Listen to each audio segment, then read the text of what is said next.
Today, on 23rd June 1761, Balaji Bajirao Peshwa, or popularly known as Nanasaheb Peshwa, passed away after 21 years of successful service as the Peshwa of the Maratha Empire. It was in Nanasaheb Peshwa's reign that the Maratha Empire reached its zenith, spanning from Peshawar to Tanjore and Vasai to Kolkata. It was the largest Indian empire in the 18th century.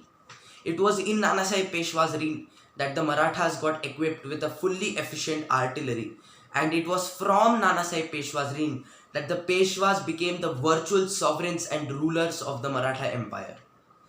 The rule of Nanasaheb was very complex because during his reign, many things were going on in different parts of Hindustan.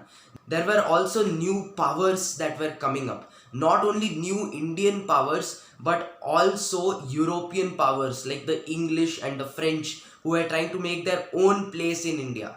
So basically, the reign of Nanasaheb was a crossroad in Indian history. Even the invasions of Ahmad Shah Abdali were seen by Hindustan during the reign of Nanasaheb Peshwa. And also the largest battle of the 18th century in the entire world, the third battle of Panipat, in which Sadashivrao Peshwa, the cousin of Nanasaheb, fought against Ahmad Shah Abdali, the king of the Afghans. So I certainly cannot cover the entire story of this great Peshwa in one video.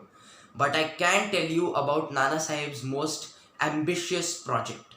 And that project was to turn the city of Pune into the capital of the Maratha Empire. Pune, initially known as Punyanagari and later anglicized to Poona by the Britishers, was always an important part of the Maratha Empire. The forts of Torana, Rajgarh, Purandar and Sinhagad always kept a good watch over the city. Now the Jagir of Pune was owned by Shahaji Raje Bhosle, who was the father of Chhatrapati Shivaji Maharaj. So when Shivaji Maharaj was around 6 years old, he along with his mother Jizabai Sahib shifted to Pune, and a large fortified bungalow called Lal Mahal was constructed for their residence. Shivaji Maharaj spent his entire childhood in Pune. He made most of his friends in Pune. He took the oath for Swarajya near Pune. He started his dream for Swarajya from Pune. And we must not forget the famous campaign of Shaista Khan, and also the capture of Sinhagad by Tanaji Malusare, who was Shivaji Maharaj's Subedar.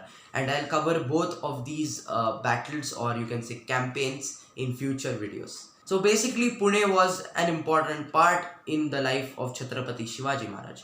So now let's shift from Shivaji Maharaj's reign to his grandson's reign, Shahu Maharaj's reign. In my first video, the contribution of Balaji Vishwanath Bhatt Peshwa, you learned that Balaji Vishwanath Peshwa made the Maratha Empire stable after its bad days. And after the passing away of Balaji Vishwanath Bhatt in 1720, Bajirao Ballad, his eldest son, became the Peshwa. Now Bajirao Ballad was an undefeated Peshwa, and so for his unparalleled victories, he was awarded the Jagir of Pune by Shahuji Maharaj. And when he got the Jagir of Pune, Bajirao Peshwa decided to shift his residence from Saswad to Pune. And that's when he decided to construct a large fortress called Shaniwar Wada. The construction began in 1730 and ended in 1732. Now when we visit the Shaniwar Wada, we see the wall around it and the iconic Dilli Darwaza in the front. But let me tell you a fact. That wall and the Dilli Darwaza was not built by Bajirao Peshwa. It was built by his son Nanasaheb Peshwa. Now the two brothers, Bajirao Peshwa and Chimaji Appa Peshwa, were two busy brothers. They had literally no time to give for the development of Pune. And it was all Nanasaheb who actually developed the city of Pune. So let's see how he did that. Nanasaheb was 19 years old when he became the Peshwa, and just 9 years later, Shahuji Maharaj died. That's when Nanasaheb took control over the Maratha Empire and became the virtual sovereign and ruler of the Maratha Empire. And that's when he decided to shift the capital of the Maratha Empire from Satara to Pune. And he decided to make Pune into this magnificent, developed and organized city. Let's start from the Shaniwar Wada itself. The Shaniwar Wada has 5 gates. The iconic Dilli Darwaza in the front. Now it's called Dilli Darwaza because it faces Delhi, faces northwards towards Delhi. The next one is the Mastani Darwaza. Now this Darwaza was used by Mastani, the second wife of Bajirao Peshwa, to enter the Shaniwar Wada. The next one is the Ganesh Darwaza, and during Ganesh Chaturthi, the Ganesh idol was brought in from this Darwaza. The next one is the Khidki Darwaza, and the last Darwaza is the Jambud Darwaza or Narayan Darwaza. Now the Shaniwar Wada is in the core of the city, and once the Shaniwar Wada was built, the other Maratha Sardars also built their own Vadas around it, and people started to reside in the Vadas. At one time, there were about 1,000 people residing in the Shaniwar Wada. The Shaniwar Wada is said to be a 7-story big fortress. And Nanasaheb Peshwa also made these certain areas in Pune called pets. And people used to stay in those areas or pets. So there are many pets like Bhavani Pet, Sadashiv Pet, Narayan Pet. So basically they are like suburbs, and people used to reside in them. A very famous landmark of Pune is the Parvati temple complex. Now this temple complex was built by Nanasaheb Peshwa in 1749. But before the complex was built, there was a temple of goddess Parvati on the hill. Now Nanasaheb's mother Kashibai suffered from a leg ailment, and she went and prayed to the goddess. When she returned back to the Shaniwar Wada, she felt much better. Then Nanasaheb decided to build an entire temple complex on that hill.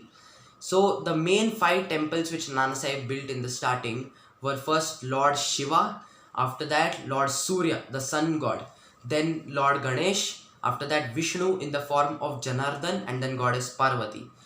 And then a year later in 1750, Nanasaheb built another Vishnu temple. This time Vishnu was in the form of Madhav. And Nanasaheb's younger brother Raghunath Rao, he built a temple of Kartikeya, who was the 6-headed son of Lord Shiva. Now why so many temples in one complex? Because these gods whose temples Nanasaheb Peshwa had built were the primary deities of the people of Pune. So the basic idea behind this Parvati temple complex was that all of the people in Pune could find their deities at one place itself. Nanasaheb Peshwa also passed away on the Parvati hill, and there is a samadhi erected over there, and there are the memorials of all the Peshwas from Balaji Vishwanath Bhatt to Bajirao Raghunath Peshwa, that means Bajirao II. In the 1740s, Pune faced a water crisis, and to resolve that problem, Nanasaheb built an entire water system. The main reservoir was a bit far away from the main city. It was at Katrats. And now there were 2 parts to that water system. First was the actual reservoir, and then was the underground water system which was made. So the reservoir had 2 lakes. The upper lake was smaller, and it was about 600 feet long, and the wall was 8 feet thick. Water from that lake flowed down into a much larger lake. That was about 1,000 feet long, its wall was 15 feet thick, and its height was 40 feet. And then from that lake, the second lake, the water flowed into the underground water system. Now there were also gates which were made in the reservoir so that people could go and clean the residue at the bottom. So once the water finally came into the underground water system, which was built out of brick and mortar, it flowed down towards the center of the city, and it flowed from the east of the present day Sarasbag, entered the main public square of the city where the water was collected. From there it was dispatched to different places in the city, and surprisingly that water system was functional till the 20th century, that means till the 1900s. Nanasaheb wanted Pune to be an organized and developed city, fit to be called the capital of the Maratha Empire. To sum it all up, Nanasaheb made pets in Pune to organize the city. Now the pet system was there even before Nanasaheb.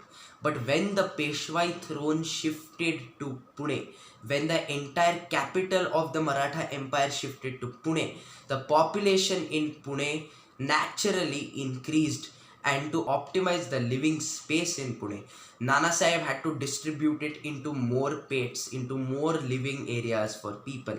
Even Nanasaheb's younger son, Madhavrao Peshwa, made new pets like Sadashiv Pet and Narayan Pet, which are named after Sadashivrao Bhau Peshwa and Narayan Rao Peshwa. Nanasaheb built an entire water system, an entire underground water system, when he realized that there is scarcity of water in Pune. And that water system which he built in Kataraj came all the way to the core of the city, and then it was taken to different places. And the best part is that that water system was functional till the 1900s, till the 20th century. Nanasaheb also built a temple complex, Parvati, where everyone could pray to their deity. And of course, if Nanasaheb wouldn't have built that wall around the Shaniwar Wada, there would have been no Shaniwar Wada today. So, undoubtedly, Nanasaheb is the architect of Pune.